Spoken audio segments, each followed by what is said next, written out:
Shalom Aleichem, it's Ya'Kov Shepard here from King David's Tomb, kingdavidkabbalah.com, and I want to give you some Kabbalistic inspiration with the help of the Almighty. Sefirat HaOmer, we have three. The way that I did here in this book, I split the meditation, like the meditation of Sefirat HaOmer, to three meditations. There is obviously like the space to bring in more within, like from the Sidur Shash, but for me this is the three main ones. We open in 276. The first one is called Havla'at Adamim, to absorb the blood. I'm going to explain what it means. The second one is the Amshechat HaMochin, to bring down the abundance into the Sefirot. And the third one in 278 is to sweeten the 320 dinim, sweetening the judgments. Okay, let's go like overview on those three parts.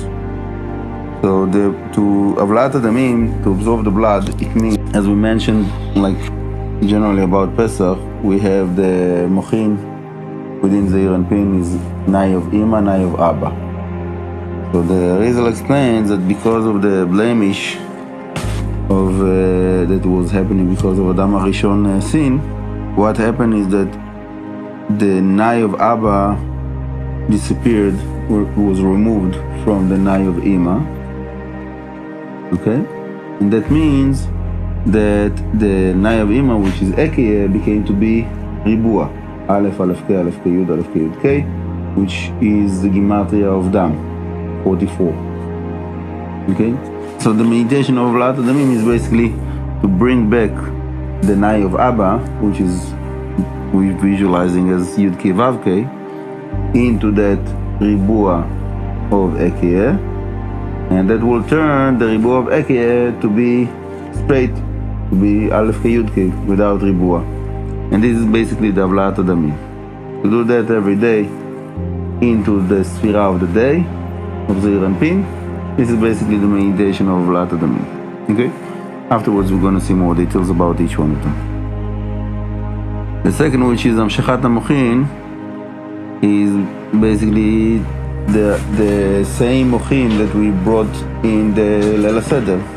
We spoke about the 4 cups and the matzot, right? Those two parts, Mochin of Ima, Mochin of Abba. So all of those Mochin, the Rizal says, disappears in the end of the Yom Tov, first Yom Tov of Pesach, and then we're starting the Sefirat HaOmer to bring them back. So the same idea of the Katnut Aleph, Gadlut Aleph, Katnut Bet, Gadlut Bet, the whole structure there that we spoke about, all of that will be applied within Sefirat HaOmer. That basically we have like 7 weeks that is correspond, the structure for the Amshechat HaMochin is Chabad Chagtam, the Chabad Chagtam, meaning Chabad and Chagat, and then no Nahi, and then Malchut, that is connected with the Tiferet. So, okay, in the Havla'at Adamim, we're talking about Chagat Nayam, so Chagat Nahi and Malchut, the 7 lower Sefirot. But in Amshechat HaMochin, we're talking about the Chabad, Chagat, and the Nai we don't do. That we'll do in the learning of the Shavuot night. It's a different structure, okay, for the 7 weeks. The Amtekat Dinim. So there is a concept that I think that we discussed in the past. That is the Shach Dinim, 320 judgments. That in Sefirat HaOmer they are like playing a main role, in Sefirat HaOmer. Like all of the days of Sefirat HaOmer, you'll find many places that it says that it's days of judgments, and all of the whole thing that some people, they really like, getting into that mode of the 3 weeks of the mourning for the Beit HaMikdash because of the death of the students of Rabbi Akiva, and all of that like channel of viewing the Sefirat HaOmer as something like this, like negative or something. So that because of those judgments. Okay, so there is something to it, but it doesn't make it to be negative. Just it means that we need to work on it, like we have something that we need to do about it. We have the Gvura of Atik within the Chokhmah of Arich. Okay? And that connection of the left pillar for Gvura within the right pillar for Chokhmah, that creates a contrast that is pushing out the sparks, judgments. Okay, so that's kind of a, in a way, like power station, right? That you have like two powers that are contradicting each other, and that creates energy, right? The electricity, right? So those judgments, they are flowing down, and that becomes to be the Shachdinim. So that's the 32 parts of wisdom, right? 11 Netivot Chokhmah, 50 gates of Bina, right? Those two concepts are the same, like that abundance that comes down from the Chokhmah of Arich and Pin to Abba and Ima, and then it comes to Zum. So basically, obviously, there is like a lot of positive within that, but there is also something negative, and the Rizal is counting that as part of one of the reasons for the shattering of the vessels, those 320 judgments. So that means that when we have an opportunity to sweeten those judgments, so we are fulfilling like a big purpose, that is basically what is coming from the beginning of the creation, much before the creation of the 7 or Sefirot. So we have like 320, like within every week of the HaOmer. Okay, so if you take 320 and you split the 7 days of the week, so basically every day you have to sweeten 45 parts of those 320, and in the last day you have to add another 5 to complete that count to get to the 320. So that's like that's another thing. And to be honest, so the Rizal says that we should have do the like one meditation for that is according to the gate that our neshama went through when it came to this world. Okay, so we don't know which gate our neshama came through, right? The Rizal was able to see that, and he was telling his students like, you have to do this meditation, you have to do that meditation. So we don't have that. So what we have is whatever is written in the Sha'ar Kavanot, which is 5 or 6 gates out of the 50 gates. Okay? So many years ago when I learned it first time, so I asked the rabbi that I was learning with, Rav Dror Giladi, asked him, so like, you know, maybe it's useless. You know, I'm doing like 5 or 6 meditations, and maybe I'm related with a different gate that is not one of them. So what's the use?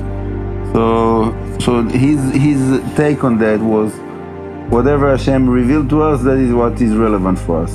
So probably the people that are doing meditations, they are one of those 6 gates, and the rest of the people of the Jewish nation that are not doing meditations, they are related with the other gates.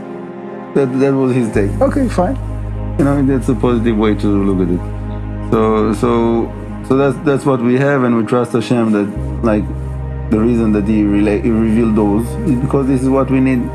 So the question is like, if it's possible to do like all of those 3, you know, so that will be the best.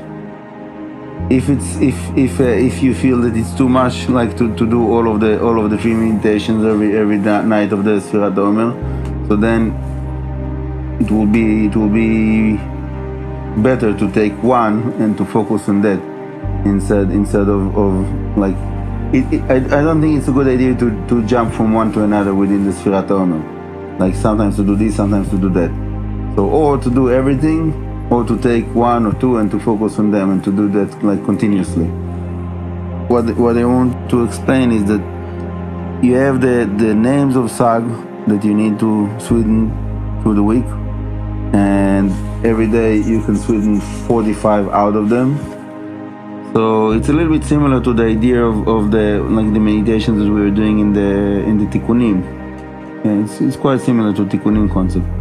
So there we were speaking about elevating the sparks from the klipa, right? So let's say that you're doing like 45 days, right?